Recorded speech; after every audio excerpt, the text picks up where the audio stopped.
नमस्कार मित्रों, आज हम लोग पढ़ेंगे सिंधु घाटी सभ्यता का भाग 3। कल हम लोग सिंधु घाटी सभ्यता का भाग 2 पढ़ चुके हैं।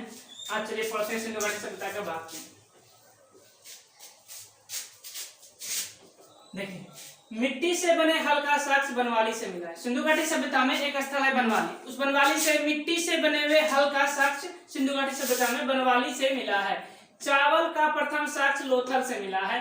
चावल का प्रथम साक्ष्य लोथल से मिला है। ऐसा नहीं है कि सिर्फ चावल का साक्ष्य लोथल से ही मिला है, चावल का साक्ष्य रंगपुर और कालीबंगन से भी मिला है, लेकिन प्रथम साक्ष्य चावल का लोथल से मिला है। अब देखते हैं, घोड़े के अस्थि पंजर का साक्ष्य सुरकोद्दा एवं कालीबंगन से मिला है, लेकिन घोड़े के अस्थि पंजर का प्रथम साक्ष्य सुरकोद्दा से, उसके बाद कालीबंगन से भी मिला है।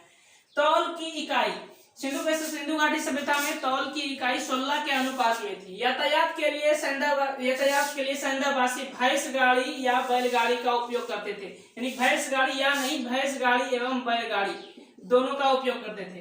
मेसोपोटामिया के अभिलेख में वर्णित मेलुहा शब्द का तात्पर्य सिंधु घाटी सभ्यता से है। मेलुहा शब्द का तात्पर्य सिंधु घाटी सभ्यता से है। सिंधुवासी धरती को उर्वरा की देवी मानकर पूजा करते थे। सिंधु सभ्यता से वृक्ष पूजा एवं शिव पूजा के साक्ष्य मिलते हैं। सिंधु सभ्यता से वृक्ष पूजा एवं शिव पूजा का साक्ष्य मिलता है। उस समय के लोग भी वृक्ष की पूजा करते थे और शिव की आराधना किया करते थे। स्वास्तिक, जो कि हिंदू धर्म का सबसे पवित्र चिन्ह माना जाता है, स्वास्तिक से चिन्ह का संबंध सिंधु घाटी सभ्यता से माना जाता है। ऐसा कहा जाता है सिंधु घाटी स्वास्तिक का जो सिंबल है सिंधु घाटी सभ्यता की ही संभवतः देन है। इसको संभवतः माना जाता है, कहीं भी लिखा जाता है तो संभवतः सिंधु घाटी सभ्यता की ही ये देन है। इस सभ्यता में मंदिरों के अवशेष नहीं मिले हैं। हाँ, सबसे बड़ी बात यह है सिंधु घाटी से इतनी बड़ी और विशाल थी सिंधु घाटी सभ्यता, लेकिन पूरे सभ्यता से कहीं भी मंदिरों के अवशेष नहीं मिले हैं। उसके बाद हम लोग आगे चलते हैं। मातृदेवी की उपासना का ज्यादा प्रचलन में था। सिंधु घाटी सभ्यता में मातृदेवी की उपासना सबसे ज्यादा प्रचलन में था। कुब्बड़ वाला साण विशेष पूजनीय था। पशु पक्षियों में सबसे विशेष रूप से जो कुब्बड़ वाले साण हुआ करते थे उसकी सबसे ज्यादा पूजा किया जाता था। यह सभ्यता मातृसत्तात्मक थी। हम पिछले वीडियो में भी बताए थे कि यह सिंधु घाटी सभ्यता जो है मातृसत्तात्मक थी। मातृसत्तात्मक का मतलब होता है जो हमारे वंश और परंपरा जो चलते हैं, अभी वर्तमान समय में देखा जाए तो ये पितृसत्तात्मक है। पिता के नाम से हमारा वंश आगे बढ़ता है, लेकिन सिंधु घाटी सभ्यता के बारे में यदि बात करें तो उस समय का वंश जो था मातृसत्तात्मक था, यानी कि माँ के नाम से हमको पहचाना जाता था। माँ के नाम से वंश चलती थी आगे, ठीक है। यह मात्र पूरे विश्व की एक ऐसी सभ्यता, मात्र एक सभ्यता है जहाँ पर कि माँ के नाम से वंश को आगे बढ़ाया जाता था, लेकिन हर जगह पिता का ही नाम से वंश आगे चलता था। ये बहुत इंपॉर्टेंट क्वेश्चन है, मातृसत्तात्मक। देखिए, यदि हम वस्त्र की बात करें, सिंधु घाटी सभ्यता के लोग किन किन वस्त्रों का प्रयोग करते थे? वे साधारणतः सूती और ऊनी वस्त्र का प्रयोग करते थे। गर्मी के दिनों में वे लोग सूती पहनते थे और जाड़े के दिनों में ऊनी वस्त्र का उपयोग करते थे। मनोरंजन, सिंधु घाटी सभ्यता के लोग मनोरंजन के लिए क्या करते थे? कुछ तो ऐसा साधन होगा ना मनोरंजन के लिए करना जरूरी है। जिस तरह से अभी मनोरंजन के लिए हम बहुत कुछ देखते हैं, मोबाइल देख लेते हैं, फिल्म देखते हैं, टीवी देखते हैं, उसी तरह से सिंधु घाटी सभ्यता जिस समय प्रचलन में थी उस समय मनोरंजन के लिए तो कुछ तो साधन होगा। लोग उन क्रियाकलापों को करके अपना मस्ती लेते होंगे, अपने आप में खुशहाली जीवन व्यतीत करते होंगे। वो सबका तो वो इस प्रकार है। मनोरंजन के लिए करते थे मछली पकड़ना, शिकार करना, पशु पक्षियों को आपस में लड़ाना और चौपड़ एवं पासा खेलना। पासा के बारे में तो अभी भी जानते हैं, प्रचलन में कुछ व्यक्ति भी पासा खेलते हैं। उसके बाद आते हैं इस सभ्यता के लोग तलवार से परिचित नहीं थे। हाँ, वास्तव में सही बात है, इस सभ्यता के लोग तलवार से परिचित नहीं थे।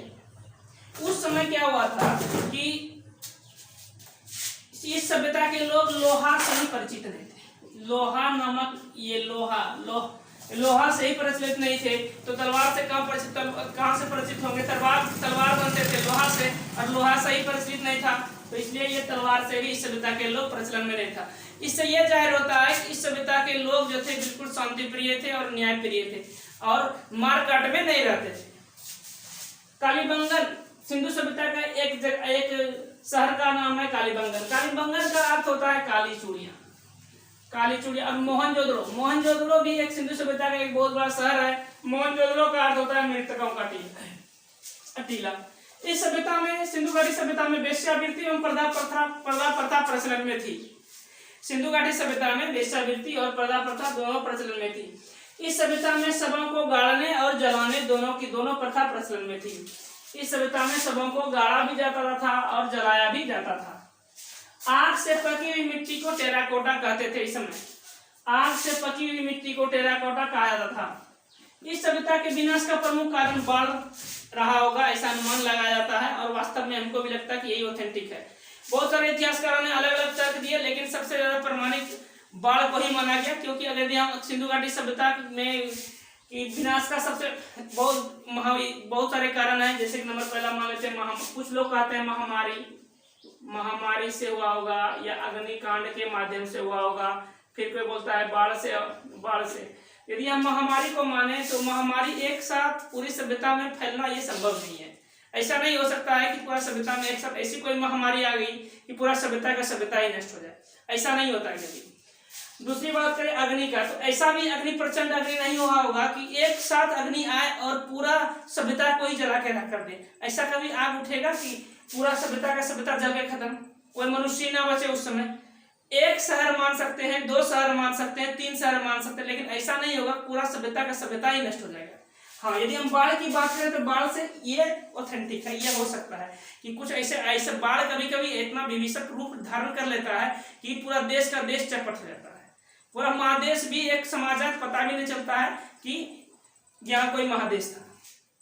इसीलिए सबसे प्रमाणिक सिंधु घाटी सभ्यता के विनाश का सबसे प्रमाणिक कारण बाढ़ को माना जाता है। चलिए अब जानते हैं कुछ महत्वपूर्ण सिंधु घाटी सभ्यता के शहर और वो किस नदी के किनारे बसे थे। वो शहर किस नदी के किनारे बसे थे उनको थोड़ा जान लेते हैं। हड़प्पा रावी नदी किनारे बसे थे। मोहनजोदड़ो सिंधु नदी किनारे बसे थे। और चिन्नूदरो सिंधु नदी किनारे बसे थे। कालीबंगा गंगा नदी किनारे। कोटदीजी भी सिंधु नदी किनारे। रंगपुर भी मादर नदी किनारे बसे हुए थे। रोपड़ सतलज नदी किनारे बसे थे। लोथल भगवा नदी किनारे बसे थे। इस तरह से सिंधु घाटी सभ्यता का अधिकांश भाग हम लोग पढ़ चुके हैं। आज के लिए इतना ही, मिलते हैं अगले वीडियो में कल। तब तक के लिए धन्यवाद। वीडियो को ध्यान से देखिए।